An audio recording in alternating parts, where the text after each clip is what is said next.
Hi there, my name is Ika Manalo Sebastian. I'm the second daughter of Sir Billy Manalo.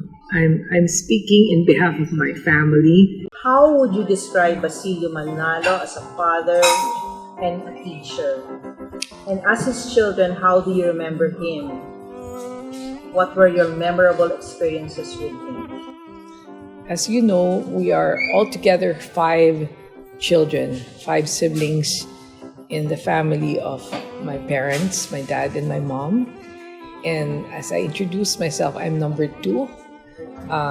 First was two girls, my sister Iai, myself, my brother Ino, my brother Iko, and my youngest brother Ioy. That's our father's humor. He named all of us with a starting letter I, so that he said it's easier, it's less complicated. And when he calls roll call, it's all easy because it's Iai, Ika, Ino, Iko, Ioy. So that's my father's humor. So as a father, of course, as you all know, he was really strict. I mean, strict to a fault, of course. And but at the same time, in all his strictness and sternness, he really had a very soft heart. And I was talking to DJ and to Gina, and I think, I think what made him really special was because he really made sure he dedicated to each and every one of us his time, his love, and his effort to really help us become who we are today. So, as a father, yes, he was very stern. So many restrictions. In fact, in our teenage life, we sort of rebelled against it because, he was brought up that way. He came from Spanish upbringing, which really was so restricted at the time. And he himself, he also had a very stern and strict childhood because, of course, at a very early age, his great-grandfather, Felino Cajucom, saw the potential and talent in my father. He was only 4 years old when he started the violin. So from then on, it was really very tough for him because he was so protected and so cared and looked after. He just had to keep practicing every single day. Every single day, he had to practice his violin. So can you imagine a young boy at 5, 6, 7? He didn't have a regular childhood because all his time was spent on playing and practicing the violin.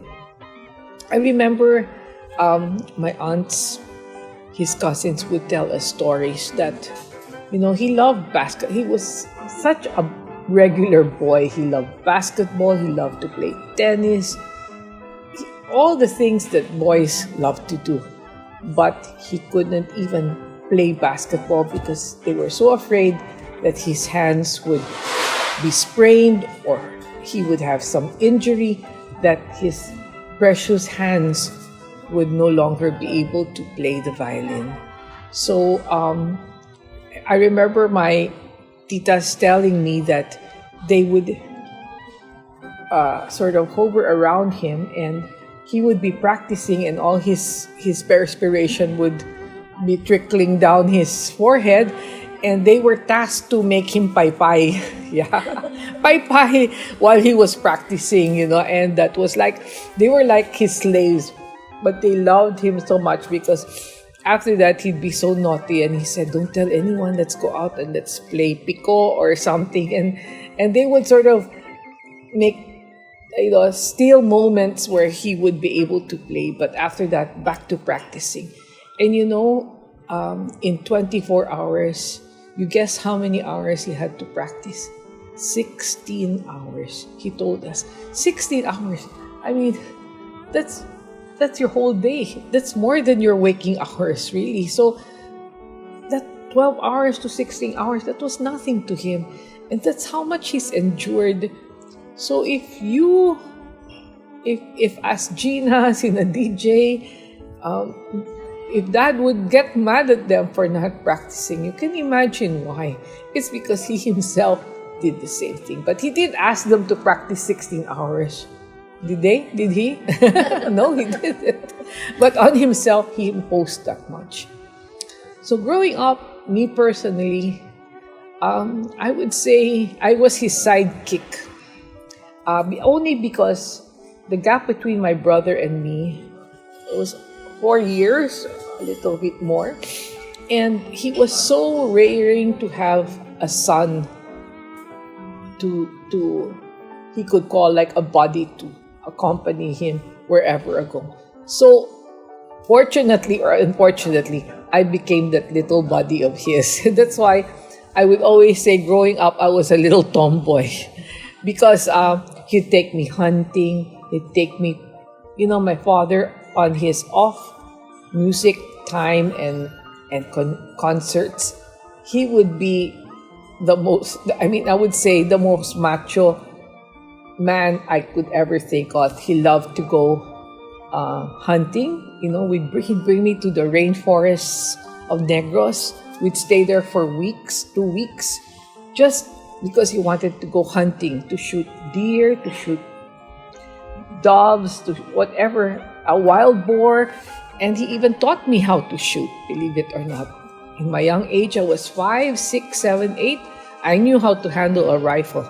And I guess that's what made me who I am again today. So practical, so not afraid to go to adventure, because my father taught me that. He'd go to cockfights. He loved cockfighting. He built with his bare hands model airplanes. He loved to fly their airplanes. He was so synchronized with his radio control to fly airplanes. He later on passed that skill to my 2 younger brothers, Iko and Ioy, and they became champions, world champions, in fact, in flying. And he also was sort of discouraging us to become musicians. I don't know, for some reason, maybe in those years, the life of a musician was very frustrating. Dad went to Juilliard. He's one of the first Filipinos to study and graduate in Juilliard School of Music in New York, and under Ivan Galamian, and he was very proud of that. And yet they recognized his talent. But he chose to go home, to come back to the Philippines. He was being offered an O1 visa, which is what it is today, which is for extraordinary talent, a person with extraordinary talent. But he chose to come back because he really wanted to bring back classical music back to the Philippines. And I would say that's very nationalistic of him, because he chose, for love of his country and love of his people, he chose to come back here. So that's how he started his music career here in the Philippines. Yes, he was a child prodigy. And in fact, his grandfather sent Luis Valencia to Europe, to Vienna, to study music so that he could bring back and teach my father his violin.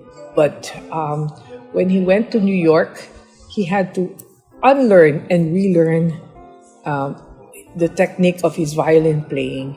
And that's why Ivan Galamian took him in, and he spent many summers studying and practicing and being formed by his professor in Lake Placid, New York. In fact, on one of our trips together to New York, he brought us to Lake Placid so that we could see the place, the home, the summer home of his professor. His widow was still alive, and we met her. And of course, we also toured Juilliard University and saw where he was, his studio, where he would practice and play his music. And yeah, that's Dad. He was very personal to each and every one of us, his children, as well as even his students. He was very personal. Each of them had their own experience. Each of us had our own experience, our own time, our own space. He made sure each and every one of us were attended to. So despite his strictness, we sort of just let it be. And all of us, we all unanimously said how much we loved our father for all that he was. And we're very grateful to who we are today because of our father and of course our mother.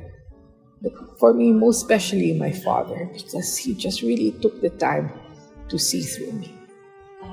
What do you think was his motivation for teaching violin? Did he ever tell you what drove him to be such a dedicated teacher and mentor? So my father, he told us that, of course, everybody knew he was a child prodigy. But if you were to ask him what he really wanted, he wanted to be an engineer. He's really good in math. But also, what drove him to teach music was because, as you can see, anyone bursting with passion, with the love for music, for violin, it's just so normal and so natural to want to pass it on to the next generation. And that's why he went back and came home to the Philippines after he finished at the Juilliard. He was offered many positions then in New York, even in San Francisco, because we visited some of his classmates, even in Nashville. I mean, all over. And even when he went to Spain to do his concert, he was offered there, but he chose to come back home to the Philippines because he wanted to form an orchestra here, which he helped co-found the Manila Symphony Orchestra. But later on in life, he said, I can't just play for myself. I want to pass on my talents to whoever wanted to learn.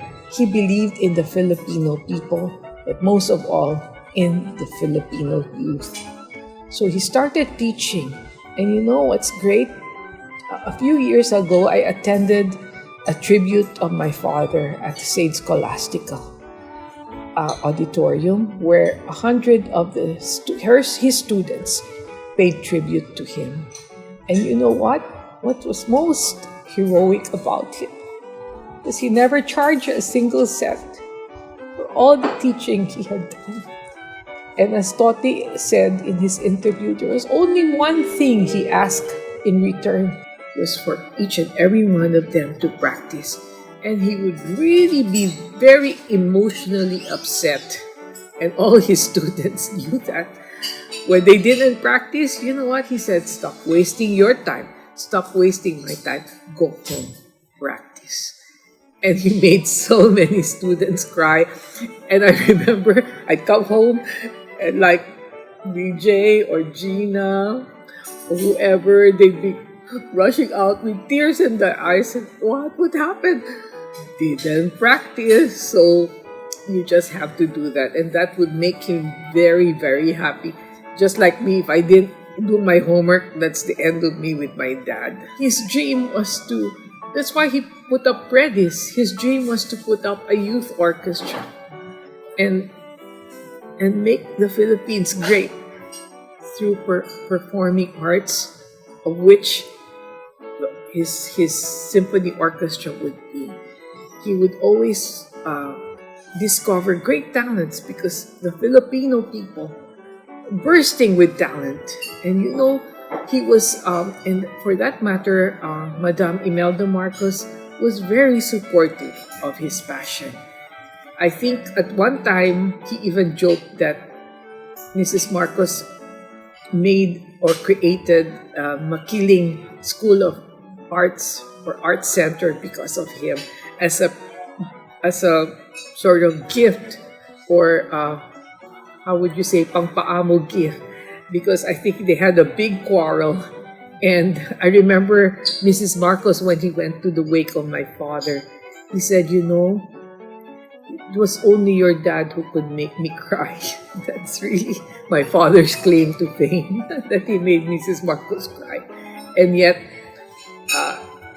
they were really best of friends, and she was very supportive. And that's when I think also the performing arts really flourished at that era, where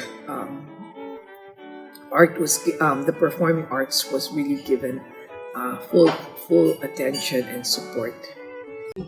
Did your dad ever talk about his students? Were you, as his kids, friends with his students? Did you know them? Are you still in contact with any of them? He always spoke about having a musical family. Did this intersect with his actual family? So, why? That question made me smile, as you can see, because really, I was just asking my family, my siblings, what best they could remember about my father as a teacher, and they all said, our father, he took his students in like his own children. And I remember many summers that Toti and Ogie Molina would come and spend summers with us in our farm.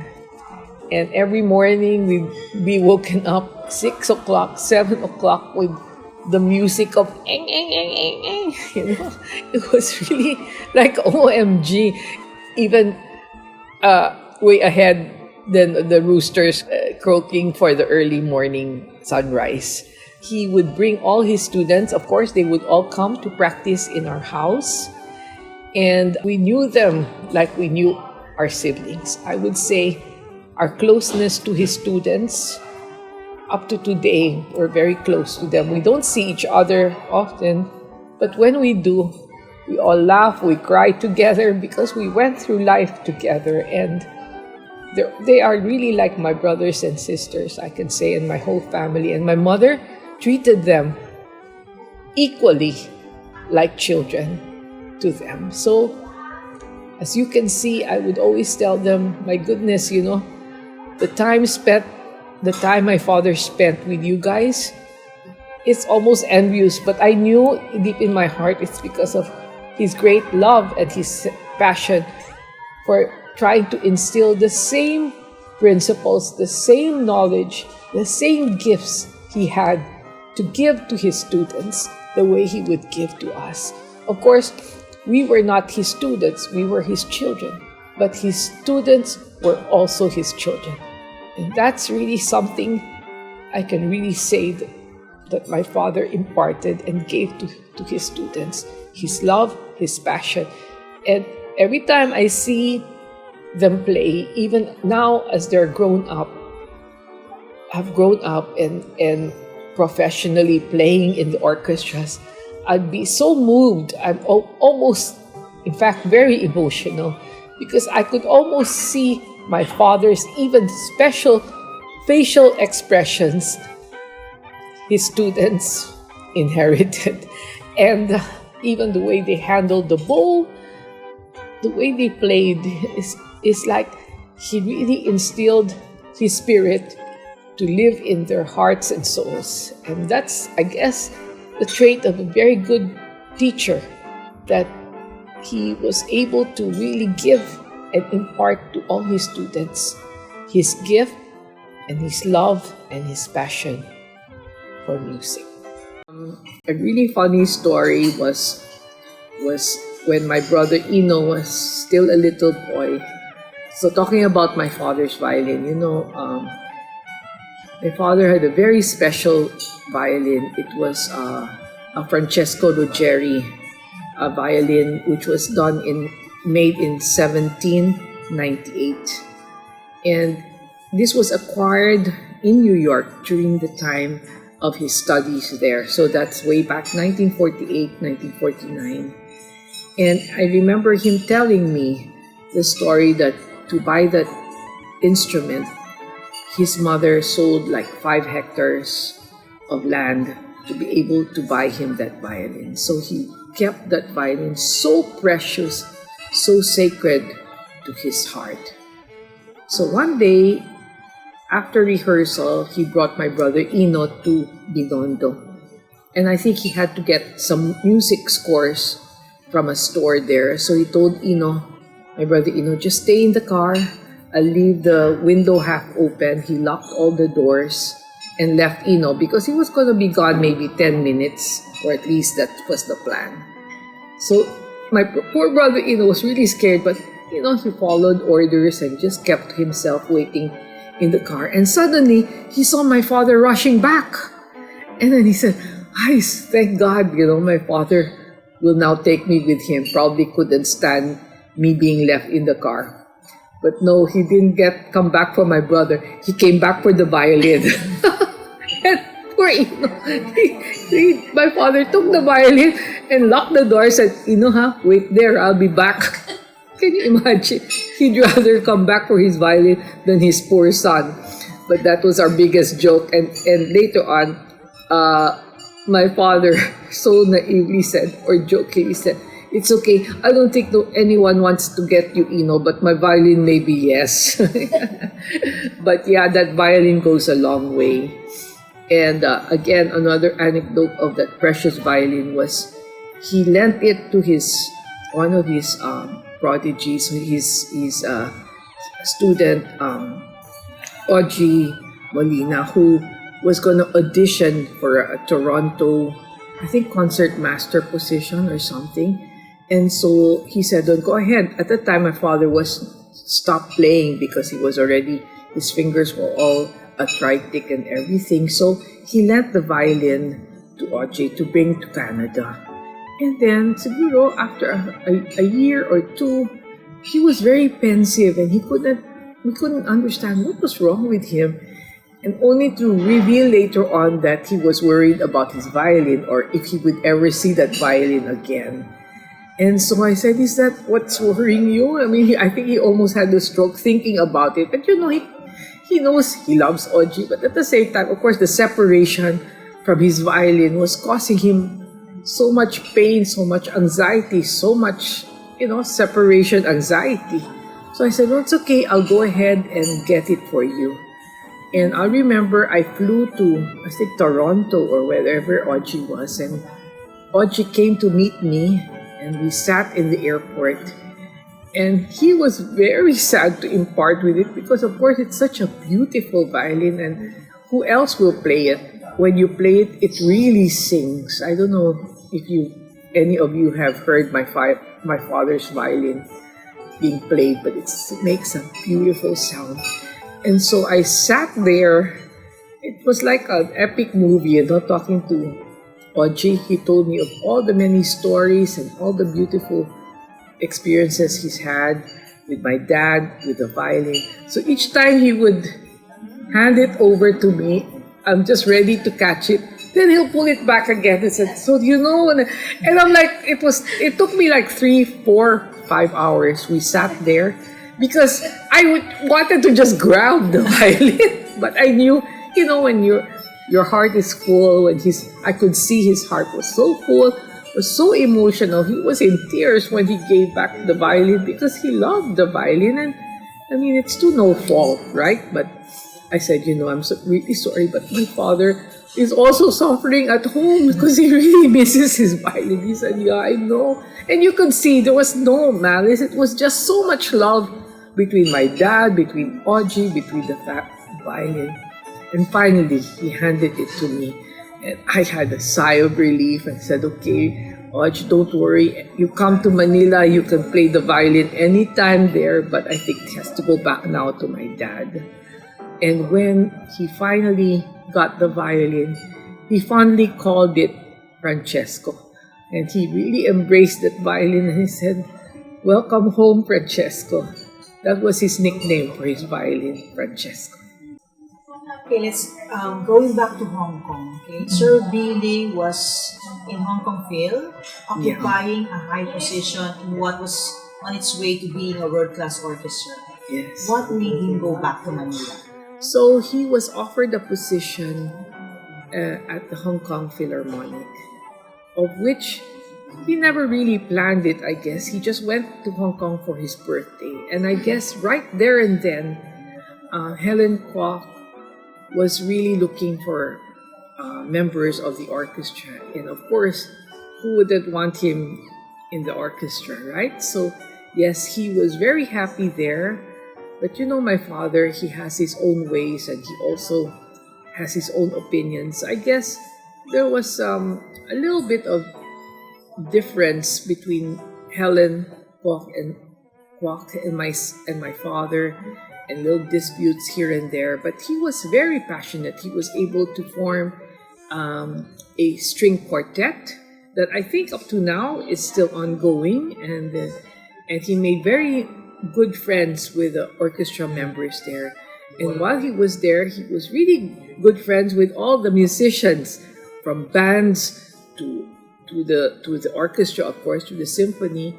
And he would while away playing cards with them, going on picnics with them. We became one big happy family in Hong Kong, and even to this day, the children of those musicians have become my friends too. But then, I guess at the end of 2 years, because maybe he was so vocal about wanting to change things, that's my father. He was always like the rebel. Not the rebel because he wanted to be difficult, but also because he saw the cost of change or how things ought to be run the way it should. And always defending, always the spokesperson of the orchestra members themselves. So when he wasn't so happy with the way the orchestra was being run, and then also at the time, the First Lady was able to get in touch with him again and offered him a position with a cultural center orchestra. He thought it was good time and prime time, and he said maybe 2 years is long enough. And he missed his students, he missed his family. Of course, his children were away. They were four of them separated, only myself and my mom and him in Hong Kong. He said it was time to come back home. And that's why, for all those reasons, he came back. And that's when he worked with the Cultural Center. And I think that's also when the Center of Performing Arts in Makiling was established with the First Lady, Imelda Marcos, at the time. Any good stories to tell from those early Predis days? Like his arguments with Sister Placid were legendary. So do you have any stories Yeah. to share? So I'd come home and my mom and dad would be in the dining table, and then it's so funny because Sister Placid is Placid, right? My mother's father, his name is Placido, and then he went to school in New York, and his summer home was in Lake Placid. So parang sabi niya, pinako na yata ako sa krus kasi puros Placid ang nasa buhay ko. At lalo na yung Sister Placid na yan, talaga yun ang krus ng buhay ko. And it's so funny because, you know what? They were really love-hate relationship. One day, he'll come home, after rehearsals, and he'd bang around and throw. And he would never throw his violin, okay? Never. No way. And he would be so grumpy, and I said, "Oh, Dad, what happened? Did you fight again with Lake Placid, with Sister Placid?" He said, "Don't even mention that name to me." And then the next day, "Oh, where are you going?" "I'm going to Saints Co." "Oh, I thought you already said no more. You'll never go back there again." But that's how it is. I guess to Sister Placid and him, they say they shared the same passion, they shared the same emotion. So there will really be a clash because they shared the same vision, but of course, one had to have her way and he had to have his way. So there will be no way. Talagang wala, and who's the pacifier? It's always my mom. Always my mom trying to pacify Sister Placid, or always my mom trying to pacify my dad. So thank God for my mom, right? Can you tell us more about his interest aside from music? And also when we were students, we remember that Wednesday was a sacred day. Let's go. Yeah. Yeah. Yeah. So yeah, as you know, uh, my father, it was really a little boy inside his heart because, as you know, he was really deprived. As a young boy, he was so deprived with all the outdoor activities he could never join. They used to have to put white gloves on his hands because his fingers had to be protected. Protected. That's how almost abnormal a life he had, right? Apart outside his music. I mean, nowadays we call that a nerd. He was a music nerd. He was a violin nerd, okay? Because he was just, I mean, everything about him was not normal. Poor guy, no? So my father loved golf. So as the students profess, Wednesday was a very special day because that's when he could play golf. He was a member of this Black Label Club in Wakwak, and I mean, when they're together, they drink, they laugh, all hell breaks loose, and nobody can disturb him or take him away from that. And then he also loved to go hunting. As I said, I was a young girl, a little girl to be exact, and he'd bring me with him. And when we go hunting, we use the weapons carrier, which is a 4x4 wheeler. You know, one of those salvage from the war.